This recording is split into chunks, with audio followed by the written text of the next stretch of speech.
Bismillah ar-Rahman ar-Rahim. Assalamu alaikum, brothers and sisters, and welcome to Albayan Live. I'm your host, Abu Abdurrahman, live from Albayan Radio Studios, and I'm pleased to be joined by my dear beloved Sheikh Jamil El-Biza. Assalamu alaikum, Sheikh. Wa alaikum assalam wa rahmatullahi wa barakatuh. It's good to have you with us once again. It's been a few weeks, subhanAllah. May Allah subhanahu wa ta'ala, inshallah, يكتب لنا الأجر إن شاء الله. I mean, Allah yahfadak, Sheikh. It's good that you're with us once again, and we'd like to welcome all our viewers watching live on Facebook, also those listening through our apps and Wi-Fi radios. If you have any feedback, any comments, anything you'd like to add on to tonight's program, please feel free to leave them in our live stream there on Facebook, and inshallah we will try to get to it throughout tonight's episode. Now, Sheikh, how have you been the last few weeks since you haven't been with us? Wallahi, it's been busy. It's been busy, subhanallah. Yani, may Allah subhanahu wa ta'ala make it easy upon this ummah. Before we do go into it, I on behalf of the family of Ahl Sunnah wal Jama'ah Australia, from our beloved Sheikh and Amir, Sheikh Abu Ayman, down to Sheikh Khalid, the Amir of New South Wales, and I think the umara of all the centres, and the mashayikh, the du'at, the brothers and the sisters of Ahl Sunnah al Jama'ah. We make a du'a, inshallah, for our beloved brother Abu Mahmoud, Muhammad al-Zabi, from the family of GOIC. Subhanallah, who's going through a very difficult time health-wise. We ask Allah subhanahu wa ta'ala to give him shifa, and shifa and ajil, and give his family, inshallah, patience with what they're going through, inshallah. Yeah, very beautiful brother who was very active in Mada'wah. Subhanallah. May Allah cure him from his illness and sickness, and give his family patience. So make dua for your brothers and sisters, wherever they may be, locally, internationally. It's very important that we make dua. Now, Sheikh Jamil, before we continue, the title today, Sheikh, are you human? Yes. Or Sheikh, are you human? Yeah. Question mark. It's a question, exactly. What's the go with this title? Wallahi, honestly, you said before how's things, how things been, and I said busy, subhanallah, and I think that's where it came from. We live in a time, especially here in Australia, but I think the West generally, and even du'at and mashayikh around the world, we have a lot on our plate. And I'm not here to blow our own trumpet. I'm not here to pat ourselves on the back. I think I want to today speak candidly, speak openly about some of the roles and difficulties and challenges that the local sheikh, imam, da'iyah goes through. Maybe that some of the brothers and the sisters that are listening, might have a little bit of, empathy, at the same time understanding of what the mashayikh are going through. So the name Sheikh, are you human? Basically coming from, the Sheikh, subhanallah, is asked by many people for, many things, and juggling a lot of balls and wearing a lot of hats. And so we do ask, subhanallah, when they do stumble, when they do, miss an appointment, when they do miss a call or a message, or, we need to ask ourselves, okay, the person that I'm calling, the person I'm talking to, are they human? And if they're human, then at least hold them to that level. At least give them that kind of benefit of doubt, that they're human. These people that we hold at a very high regard, but they're human. And I think that's where I got it from. As in, let us talk about the role of the mashayikh, the du'at, the imams, propagators in general of the da'wah, and then just remember that that they are human. Now, before we continue, the difference between the sheikh title locally and internationally, it's quite different, is it? Of course. Look, we need to understand that the actual terminology is used to differentiate between a person and another. This has been throughout the history. This is known. Modern days, we've used the title imam, sheikh, and even ustad, and all of these titles have been given just to differentiate. If you really want to look at their definition and whether that person fits into that category, we might, fall into a debate here. To say that, for instance, if we're saying a Sheikh Ibn Baz, that's what we say. We say a Sheikh Ibn Baz. And then you have, in Australia, a Sheikh Fulan, Sheikh Jamil. This is of extreme dhulm to actually equate them or put them in the same category. But locally, this is what we have. What we have is that these brothers and some sisters, have taken upon themselves to propagate the deen of Allah subhanahu wa ta'ala. They've put the hard work in. They've studied the years of studies in an institution or at the feet of the mashayikh. And we need to understand that it's not only about studying in an institution, studying in a university of some sort. No, it's studying at the feet of mashayikh. Some of the mashallah du'at and callers and propagators and mashayikh and imams studied at the feet of huge mashayikh around the world. So these people sacrifice a lot of their time and energy and wealth to get to a stage where they can propagate the deen of Allah subhanahu wa ta'ala. And so to differentiate between them and just an ordinary Muslim that, mashallah, knows their five and knows their six, pillars of Iman and knows their Islam, but hasn't studied formally at the feet of the mashayikh or, in an institution, they've given them titles. So the title of, Sheikh, Imam, the title of Ustad, even though linguistically the Ustad is higher than any of the other positions. Like a professor, you could probably look at it. But like I said, in Australia, and I think around the world, like in America, the word Imam is used more than the word Sheikh, whereas in Australia, it's Sheikh more than Imam. In subcultures, it's Mufti.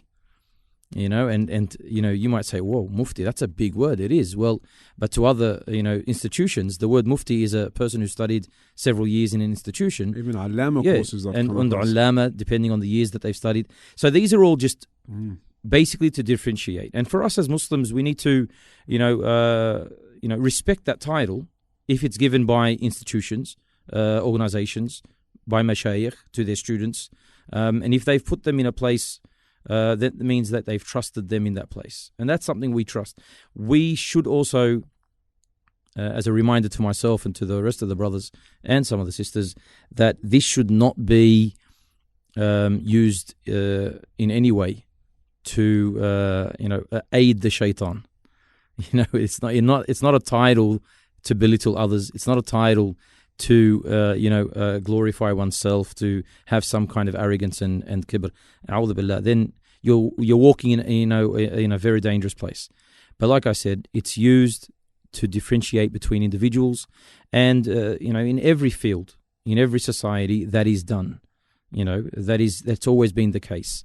As long as it is done correctly and with due respect, then inshallah we're okay with the terminology. But I think we should be always reminding ourselves as du'at, as brothers and sisters in the da'wah, that always look at those who taught you.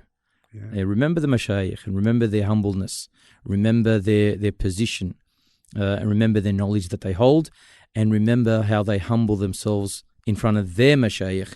And if you've taken nothing except their humbleness, then you've taken a lot from their feet of the mashayikh. You know what? As well, that's a bit of ta'rif there on the title or definition of the word, we can say, and how it's used different locally and internationally.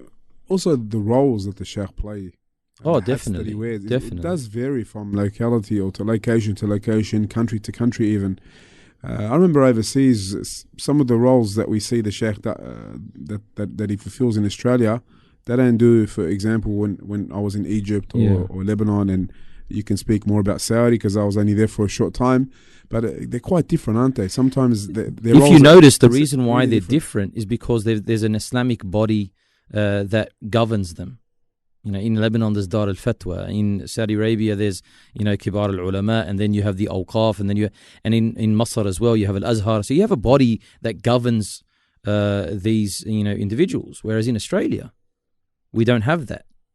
And even though we have organizations that are trying to govern, there's no legal backing to that governance. And so it's all about, respect. So yes, of course it's different. And in those countries, in Lebanon, in Saudi Arabia, Egypt, and then you have in Pakistan and all around the world where there's Muslim majority countries, and with a Muslim or Islamic ethos to the country, they've put in place legislation and rules of what an imam is allowed to do, and that's, it helps them out a little bit and gives them some kind of authority. Whereas in Australia, we don't have any of that. And so, yes, the roles completely change because, for instance, in Lebanon, if a person wants to divorce or get married, they have to go through the Sharia courts. Whereas in Australia, where do they go? You go to a sheikh who's been registered as a marriage celebrant, whether a civil or a religious, but that's where you're going. And so any person could get to that level. You do a short course and you get your civil marriage celebrancy certificate and your number, and you can then marry off people. Same with divorce. There's no body in Australia that is legally, having the authority to divorce people. It's all a place of nasiha and authority of respect, I call it. So they have authority as much as you respect them. As soon as you don't respect them, they don't have any authority. All the bodies that we have today that are doing divorces, their divorce is only valid as long as you respect them, because it's always debatable. You say I'm divorced, but I don't think I am. This sheikh says I'm divorced. This sheikh says it's khulu'. This sheikh says it's fusakh. So what am I doing? This sheikh tells me that I'm allowed because it was out of anger, and this one says no, that wasn't anger. That is allowed Islam. And so there's no actual governance, and this is why in Australia the roles are completely different. Completely different. We've got a lot more on our plate because we're playing a lot more roles. It becomes troublesome, to say the least. So that's a bit about the definition of what is a sheikh, we can say, and how it changes from locality to locality. The roles of the sheikh, we touched upon it. Where are we going from here? All right. Like I said, I wanted to start off with, just talking briefly about, what a local sheikh that you might see that gives lessons, here on the radio, in a masjid. You see them in the streets, and that this person is a propagator of the deen, whether it's a brother, a younger brother, an older brother, a person who's been in the da'wah for many years, or a person who's just graduated. What happens is that as soon as they become known for their speech, their lesson, their presence, their leading of prayer, whenever they're known to be a person who has studied or is respected amongst the circle of those who have studied, these responsibilities begin. So, for instance, from anything from leading prayers, giving lessons, these are the average responsibilities of any imam, of any sheikh. You lead prayers, you give lessons, whether in a college or in a school or in a class or in the masjid, so that's the basic things. Now we're starting off with the basics, and then on top of that, we dive into the more detailed issues, and that's when you're diving into the social stream of things, community work. So that's when you go into the marriages, when you're going into the whether the marriage as in writing the contract to the actually fulfilling the whole event. Then also you have deaths, partaking in the actual funeral rites. The funeral rites from start, from before the person actually passes. The imam is the first person that they call, and so from then until the person is buried, and then after that you have the the visitations at the house and the condolences, and and then you have also then the divorce. And then marital problems in general, and then on top of that you have the the whole ruqya issues, and then on top of that you have then basically business transactions. So we're going into the lives of majority of people in the community, and so the imam goes from praying the prayer, finishing the prayer, sitting in the masjid for a little bit, and then leaving, to a person who's on call. And this, depending on how many mashaykhs and du'ats are known, how many in the community, how many in the masjid, that could take months, years, And it could take weeks for that person to jump from giving a lesson to all of a sudden sitting in a home in front of two couples and trying to give them advice. Why am I mentioning all of that? It's to show you that these du'at and imams that have graduated from certain universities, or they've studied at the feet of the mashayikh, we need to know as a community that just because they have a lot of Islamic insight, some Islamic knowledge, that experience that they lack, burdens them. Why? Because when you throw this responsibility upon them to basically say, my life depends on you now, my relationship, my marriage is depending on what you're going to tell me and your advice and your nasiha, my relationship with my children, the problems I have with my children, my child being led astray, my business going down the tube, me going into a transaction which is haram or halal, me being in a relationship, is this a legitimate marriage or is it zina? These are huge responsibilities placing on the shoulders of these, du'at and imams and sheikhs who are still in the beginning stage. The problem is that they need to mature very, very quickly. And then with experience, it doesn't lessen. It becomes more and more and more until we are then seeing some sheikhs and some du'at that are basically on call. And you would know some of them, if not, mashallah, the majority that we know, they're on call 24/7. And when I mean 24/7, I literally mean 24/7 on call. And if we go and sit with a gathering of mashayikh and you would just start to mention some of the stories, you would be surprised that when we literally say that these people are on call 24/7, hours in the day, non-stop, then that's how life is for them. So then we go back to the title, Sheikh, are you human? All right, so where's your life then? Where do you sit in this society? Many people see the Sheikh as the first responder. And that's a blessing to have. When a person as a Muslim sees the Sheikh, the first person to talk to. I have a problem, I want to talk to the Sheikh first. I have an issue with my marriage, I want to talk to the Sheikh first. I have suicidal thoughts, I want to talk to the Sheikh. I might have sihr, magic, I want to talk to the Sheikh. I've got problems with my children, I want to talk to the Sheikh. I have a business transaction I want to, start, and I want to complete, I need to speak to the Sheikh. And that's a beautiful thing to have because they want Islam in their lives. But it becomes a huge burden on the shoulders of the mashayikh, and that they need to then sit and discuss and console and at times meeting after meeting to get the result that the people want. But you sitting with that sheikh, that's your world now. But there's another person that's on the list, and when the sheikh sits with them, there's a role, another hat to put on, another a nasiha to give that is not as simple as just sitting there and just knocking off fatawa as we go. Sheikh, are you human?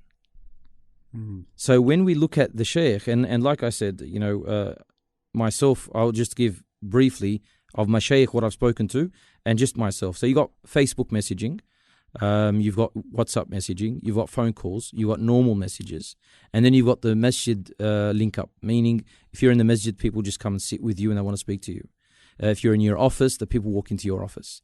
And an average meeting could go from 10, 15 minutes minimum for a simple halal haram question to jalsat, to basically sittings that will go on for hours and for weeks and sometimes months on end, depending on the situation. And like I said, the mashaykhs, if you sit with them, they never complain. But you will notice that this doesn't slow down. It doesn't slow down. It keeps on accelerating. And then with no support, there's no support. Like if you look at a medical profession, they have their own support network. Even the teachers at school, they have their support network. The fact that they're linked to a school, linked to a bigger body, linked to a government, they have a support network. They've got the personal developments that keep on happening and all the rest of it. But with mashaykhs, especially the du'at and imams here in Australia or in the West in general, we're left out with our own, ourselves. And then, alhamdulillah, the links we have with our senior mashayikh. So now all of a sudden, very important. Yeah. So now all of a sudden, the Muslims are now split. The imams are now split into categories as well. So you have the junior mashayikh, junior imams that are basically doing those run around and sittings, and then you have their seniors. The seniors are going through the same issues, but on a higher level. But then they're also those whom we talk to and sit with. So they're like mentors. They're our mentors. Role, they're mentoring. Coaching, you can say. Exactly. So with all of the stress that they're going through already, because they're doing the same job as every other imam, on top of that, they're mentoring now the junior imams that are going through. You know what I find quite ironic, if that's the right term, Allahu Alam, is that now they've made you can become a life coach and that. But that's really our mashayikh form. Senior mashayikh, the elders in the community, they've been like that for long as I can remember. Like I said, look, once you put a university or a college degree next to anything, and that's a good thing to have in the community if they're Islamically orientated. Yeah, I'm not. Yeah. But like you said, that's basically what our senior mashayikh have been doing ever since they stepped. What I mean by that is that they're basically mentors, father figures, advice. And not only that, they've got the experience behind them. And they've gone through many of what we're going through already, so they help us, go through this. But they don't have the time to sit with everybody. They're sitting with now a select few. On top of that, they've got the mentoring part of things. Just to give our listeners and viewers just an example, I remember many mashayikh, sometimes they have an idea, and really they just want to run this idea by someone. Yeah. So they run it by their seniors, their elders, the senior sheikhs, just to get advice. Sometimes they give them positive feedback. Sometimes they advise them, no, it would be better to do this way, that way. Even if it's a series, a course, a marriage case, So these are some of the things that are happening that people most likely don't see unless they're dua or sheikhs involved in this type of stuff. Oh, of course. Like I said, so what this is the whole topic of tonight. Is basically, I want people to understand is that. It's not as simple as just calling the sheikh and then expecting that response, straight away. Messaging a sheikh and then expecting that response straight away. We're not giving ourselves excuses, and I don't do that. We should be there at the drop of a hat, because many times it is an emergency. Many times these people need to speak to someone and they've chosen the sheikh, so it's their right to actually speak to the sheikh. But the sad truth is that the sheikh only has 24 hours in that day. And so he does have many, many appointments, many meetings, many consultations that they're going through throughout the day. And believe it or not, that the sheikh's day doesn't have a start and doesn't have an end. And I say that to many people, and they don't comprehend that. I say it doesn't have a start and it doesn't have an end. And even when a sheikh has a position in a masjid, so he's an imam, so he leads the prayers, and you would assume that it starts at Fajr, it doesn't. And you would assume that it ends at Isha, and it doesn't. And those who are having office hours at the masjid, and I know that some mashaykhs tried, it didn't work. It didn't work because office hours don't suit the community, and so the community won't, work around the office hours. So all of a sudden the sheikh is working around the timing that suits the community. And so, like I said, there's no timing.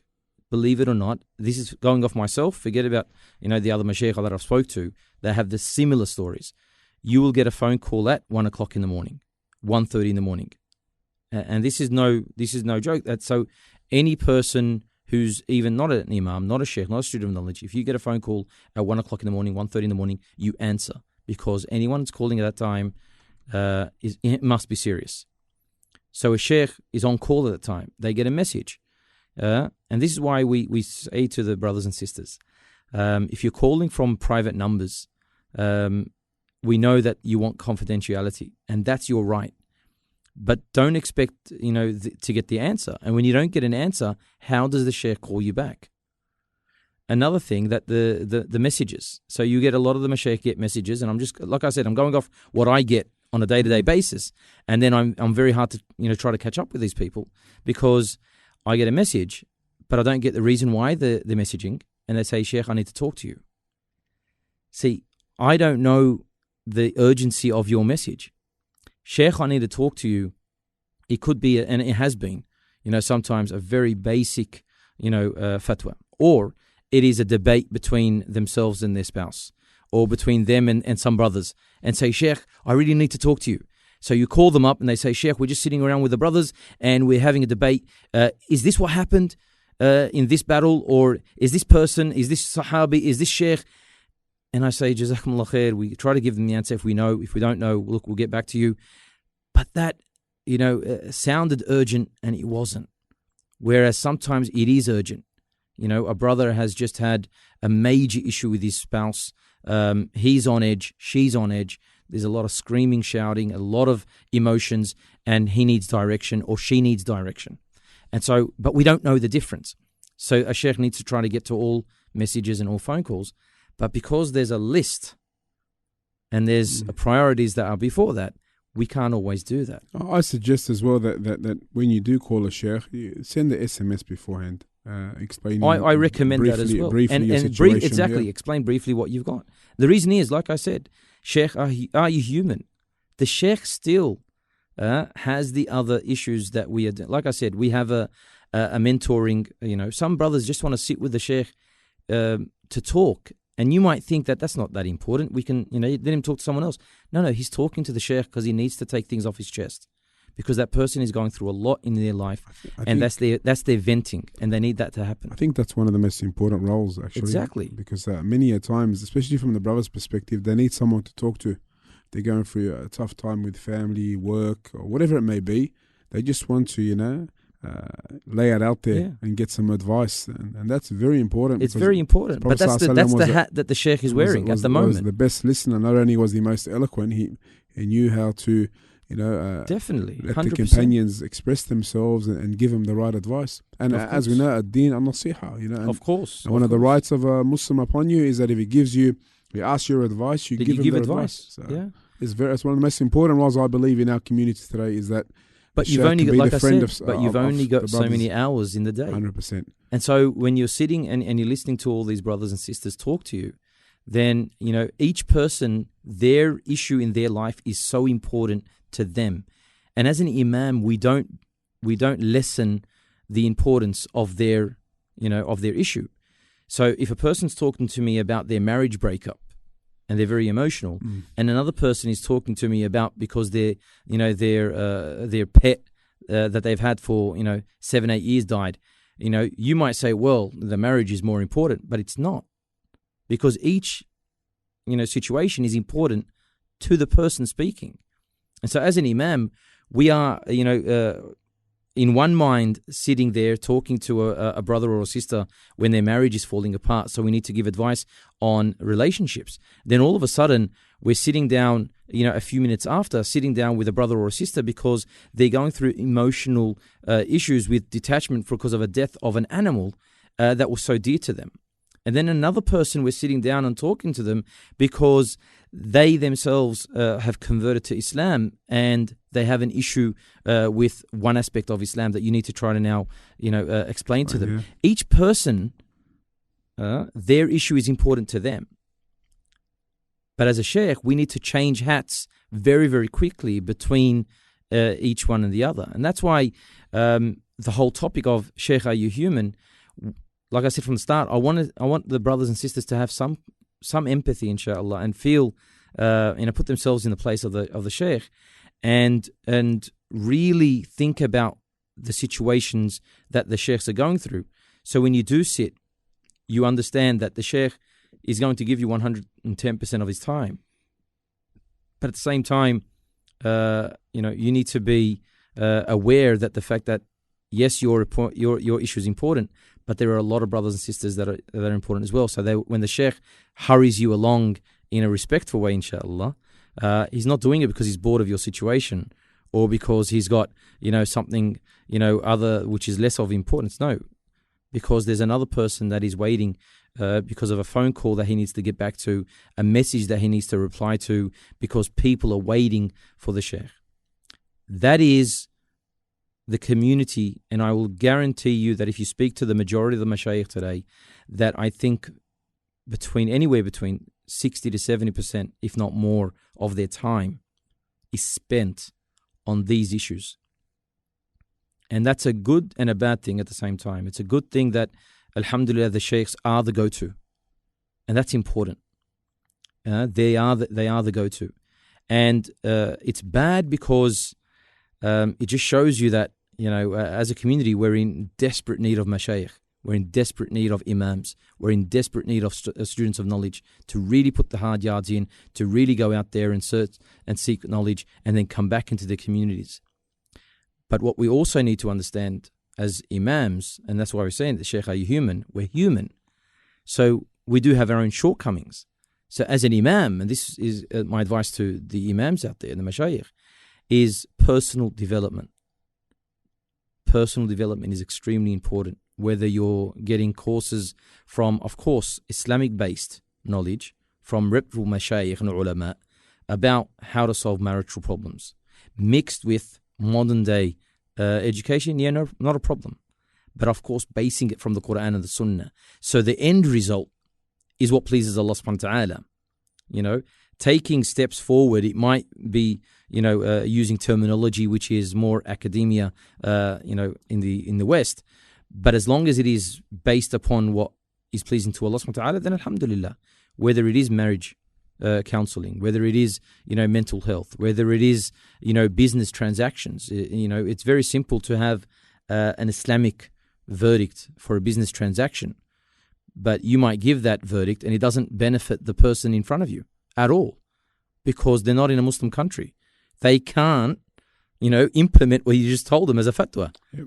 And it's not, as mashayikh, we're not supposed to be just, parroting, the verdict, the Islamic verdict to the person in front of us and say, well, that's the shara Allah. Now you can go, work out how you're going to implement. No, our job is to try to marry between the circumstance that we're in, and that's us living in the West, and between the Islamic verdict without watering down the Islamic verdict and twisting the haqq, but rather trying to, as best as we can, to try to, mold it into our day-to-day life that we have today.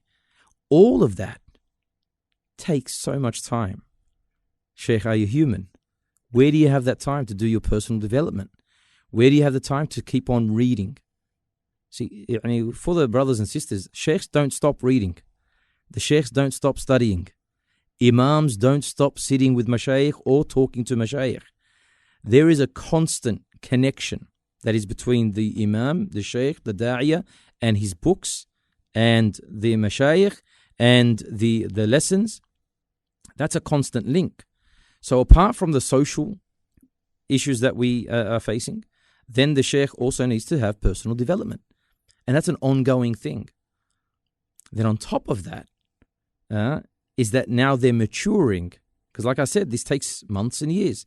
They're maturing, and now all of a sudden, they're mentoring. They're not just mentoring now the younger du'at or mashayikh or students of knowledge even. They're mentoring students that haven't even taken that decision yet. And that is why you see mashayikh that will sit down with the youth. They'll have classes. They'll have these lessons. And then after lessons, they'll sit down with the youth. This is all in the door of the actual, of mentoring these children into a life of helping Muslims around them. And that is why you see sheikhs go to the masjid and speak at an event that has nothing to do with, outwardly, to do with Islam. So there's an event at the masjid to do with maybe technology or learning technology. The sheikh will be there to remind them to utilize that technology for the betterment of Islam. There's an event talking about, horticulture or agriculture, and then the imam will be there about the importance of the bi'ah, the environment. Or the imam is linking everyone with Islam. So that's social, personal development, but then the imam is doing another job simultaneously. He is the public relations officer. He is the community liaison officer, the one that liaises between the Muslims and then the non-Muslims, between the Muslims and the governments, between the Muslims and the services. So when you have meetings with certain departments in government, the Sheikh has to be there. And the Sheikh needs to be really careful in this. And that's why the Sheikhs are sometimes, sadly, they are forced into situations where they don't want to be, and they realize this is a very, very dangerous place to be. Trying to balance between their staunchness in Islam and following the Quran and the Sunnah, and then trying to balance between the, networking and liaising between. It's a fine line, isn't it? It's a fine line. But that pressure, along with mentoring with their senior mashayikh, is what's constantly happening. It's something that, like your heartbeat, doesn't stop. This is constantly happening. There is an event, for instance, we know what's happening with, so we have, community liaison. Community means I'm talking to, the Catholics, the Jews, the Hindus, the Buddhists. There is a communication there. And that communication is not interfaith. For the brothers to, and the sisters not to go down that path. It is not interfaith. It is talking and discussing that these communities are minorities in a situation where there are certain aspects that we need to introduce Islam to. So yes, we're introducing Islam to high schools, primary schools, public schools. We're going to private schools. We're speaking to Catholic schools, and we're doing that. Even in Wollongong, alhamdulillah, that's what we do. The Sheikh, that's his role. The Sheikh also does scripture. He's a sheikh in the masjid leading the prayers on Jum'ah and all the rest of it. And then you see them sitting in a class with, year 5s and year 6s and talking to them about the basic Islam. Why? There's not enough people doing scripture. Since you mentioned that, it just brings up memories when we were younger. Yeah. Did you have a scripture teacher at your school? No, I did. It was my father. My father used to come and give a scripture. Allah Jamil, Allah protect him and preserve him. But this is the thing. The thing is that in Wollongong at the moment, it's Sheikh Abdul Rahman. May Allah subhanahu wa ta'ala preserve him. He's in his early 70s. Yes. He's been a da'iyah and a sheikh for so long in Wollongong. And he still goes to a public school, to a few of them, to a public school, to teach year 2, 3, 4, 5, and 6 about the basics of Islam. Oh, God. He's the same person who is also defender of the haqq, defender of the sunnah, the expeller of the bid'ah, alhamdulillah. That's his role, and he still sits down with those who are having marital problems, those who have children issues, and we're also we take a role in the community. Like I said, I'm just naming these pockets of da'wah that the imam is doing, and when I'm mentioning this is the same person. These are not teams. The masjid doesn't have a team of du'at. There is a da'iyah, a sheikh, an imam that's doing all of this. And I guarantee you sit with any sheikh that you know. And I'm talking about not just Ahl Sunnah wal Jama'ah. I'm talking about any sheikh that you know. Sit with them and they do the same thing what I'm saying. We are forced into learning medical fatwa. Medical fatwa. And I will say this, that at times we will get phone calls. This is how tough and stressful this job is. And I'm going to go into that stress part and anxiety part and the whole issues of the mental health of the mashayikh. But we get phone calls where it is life and death, literally. Sheikh, do we pull the plug? Do we turn off the life support? Sheikh, do I get an abortion? These aren't simple fatwa. And there is not an imam or a sheikh that will ever take and I'm guaranteeing you, if you call up a sheikh with that question, he will say, stop there, I will give you a call back. Because that sheikh will be calling every senior sheikh that he knows and gathering every detailed fatwa that they know in a matter of hours. Basically a short course in that particular fatwa. Mashaykh in Australia, Mashaykh around the world, waking up Mashaykh in Egypt, waking up Mashaykh in Saudi Arabia. We need a fatwa because this is life and death. You can only imagine the stress on this. It's then you might say, well, when he Sheikh gets, look, Sheikh, do I divorce her?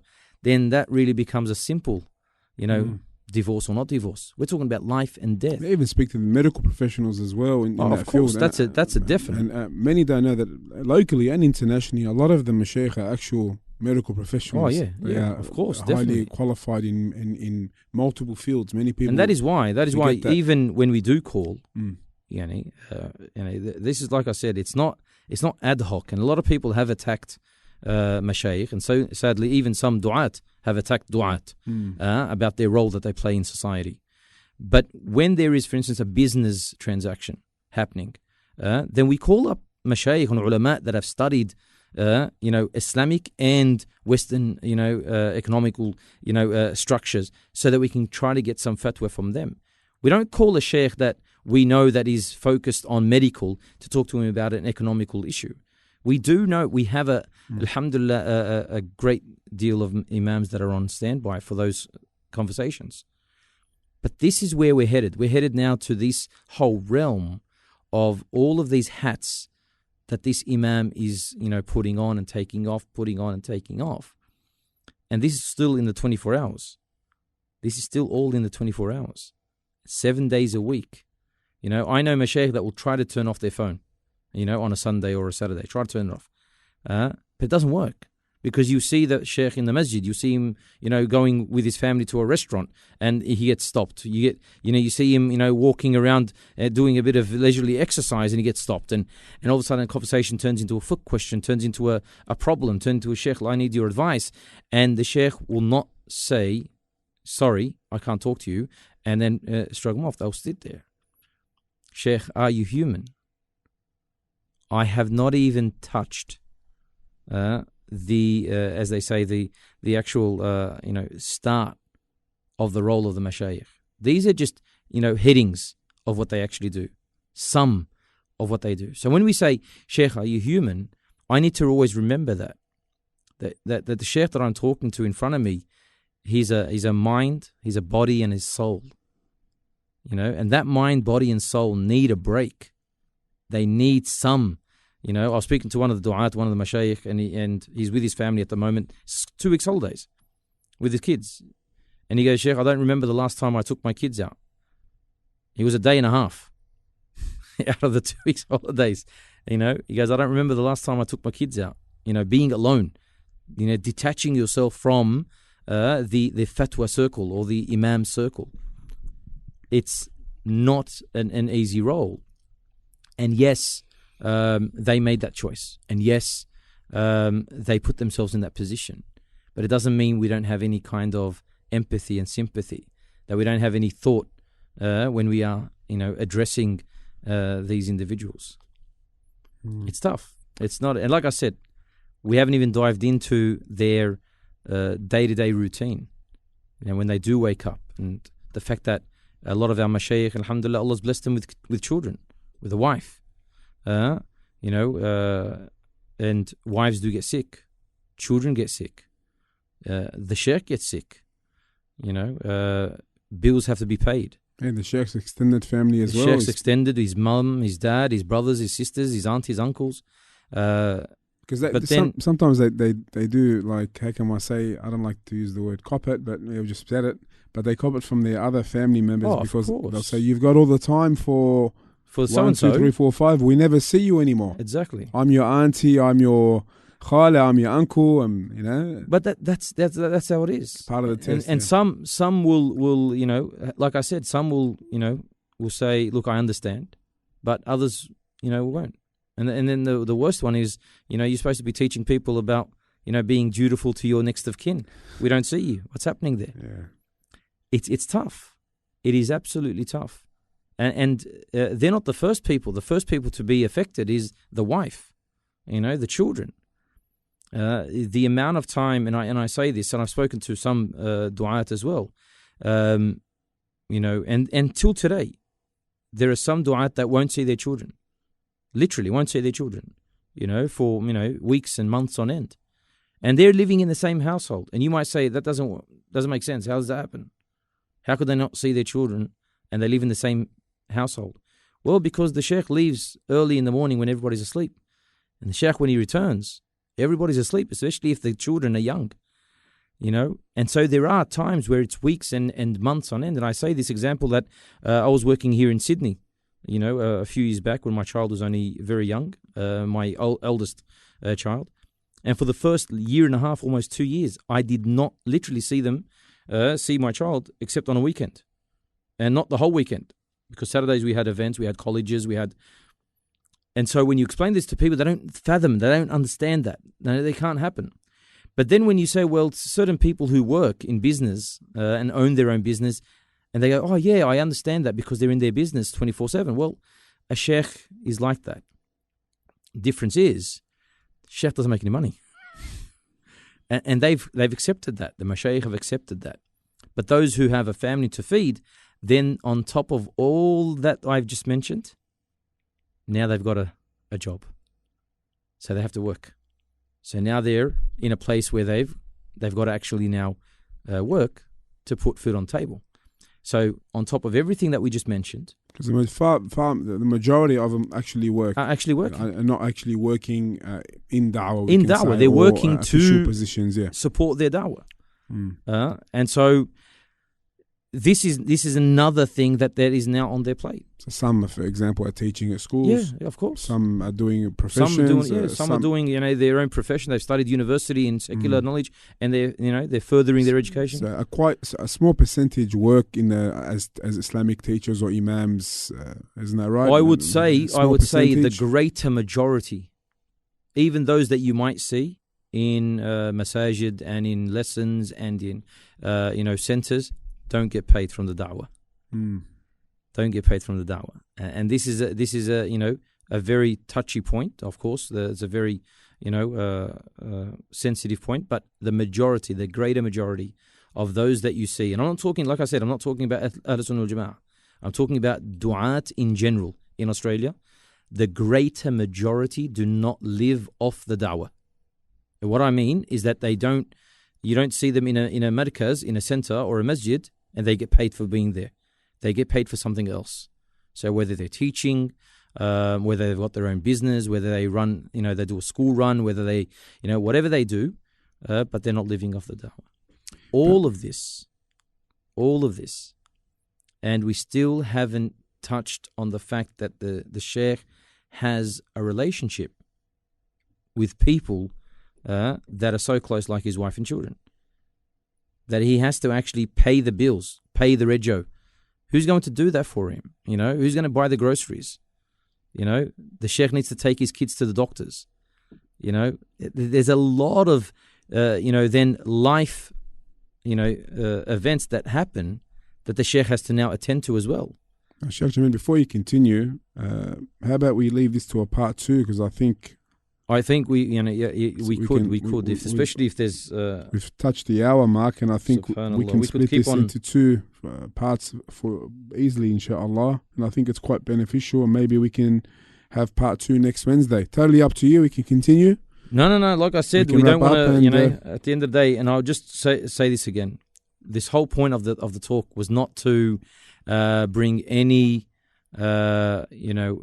just have the feel sorry for the mashayikh event. No, this is not that. Just awareness. It's to have some kind of awareness that, and especially this is what I honestly wanted, is that having the benefit of doubt is something that all Muslims should have. Benefit of doubt and good assumption. Husn al-dhan. And if we're going to have husn al-dhan in anyone in our community, then we have husn al-dhan in those who have taken it upon themselves to try to safeguard your faith in this society. Are we perfect? Of course we're not. Sheikh, are you human? Yes, we are. We're humans. So are they, perfect? No, they're not. Perfection is only for Allah and for what Allah subhanahu wa ta'ala and for whom Allah subhanahu wa ta'ala has allowed perfection to be. The imams and the mashayikh and the du'ats in Australia and the world are not perfect. But if you are a person who finds it acceptable to pinpoint certain issues of a sheikh or a da'iyah and forget the greater good that person has been doing. We're not talking about aqeedah. Problems in aqeedah and your creed, there's no husn al-dhan here. We got to call them up and go, look, hang on, there's an issue here. We're talking about issues of the Sheikh did not even say salam to me in the masjid. Yeah, I mean, the Sheikh's probably got 1,000,001 things in his mind. In his mind, there's a person who just committed suicide. In his mind, there's a person who's in hospital, has cancer, that is dying, that he needs to visit. In his mind, there is his son that's at home is sick. In his mind, that he's got problems with his missus as well, his own wife. He's got marital issues because of the stress and the things. So him not saying salam to you, and he's the one that reminds you in every khutbah and every lesson to say salam to the people, then you have to have husn al-dhan, good assumption. I sent a message to the Sheikh, he didn't get back to me. Husn al-dhan. The Sheikh might have seen it, he might not have seen it. And if he did see it, there might be 1,000,000 reasons why he didn't get back to you. Many times I speak to my Sheikh, they go, well, they wrote the message, they just didn't print send. Their mind is not there always. There's 1,000,001 things that they're doing at the very same time. And so, like I said, the whole point of this talk, and inshallah, if we are going to have a part 2, is basically to bring some kind of awareness that these brothers and these, even some sisters in the community that have put it upon themselves to give da'wah for the sake of Allah, we need to support them even with the dua. May Allah subhanahu wa ta'ala give you strength. May Allah subhanahu wa ta'ala alleviate you with all your stress. May Allah subhanahu wa ta'ala, give, aid you inshallah in what you're doing. Make dua for them. Say jazakumullah khair when you see them. Respect the fact that they're there. Respect the fact that they're there. And this is extremely important, inshallah. And as a community, we work together. And when we work together, inshallah, we aid the sheikhs and the da'is. And inshallah, then they can then support the community a lot more, inshallah. Jazakallah khair, Sheikh Jamil, for being with us tonight and discussing this very important and vital topic. Inshallah, you'll be with us next week as well. Bi'idhnillahi ta'ala. I'd like to thank all the viewers on Facebook and all those who listened through the Albayan Radio app. Don't forget to download our app on the Apple App Store and the Google Play Store. And also, don't forget to purchase your Albayan Wi-Fi radio. There are some left. There is information on our Facebook page on how to purchase one. $50. You can purchase them from Albayan radio station here in Belmont, but even better, you can get it from Dar es Salaam bookstore in Lakemba. Also, Bukhari House bookstore in Auburn and Greenacre now. So more options there for you. Barakallah fikum. And don't forget, also you can subscribe to our YouTube channel, Albayan Media Australia, and also to our podcast channels on Apple, also on Google, SoundCloud, and also Podbean. So please spread the word, and you can find all these details on our Facebook page, Albayan Radio. Once again, I'd like to thank Sheikh Jamil, Jazakallah khair, and all the brothers and sisters who tuned in. Barakallah fikum. Assalamu alaikum wa rahmatullahi wa barakatuh. Wa alaikum assalam wa rahmatullahi wa barakatuh. Albayan Radio, the voice of Ahl Sunnati wal Jama'ah.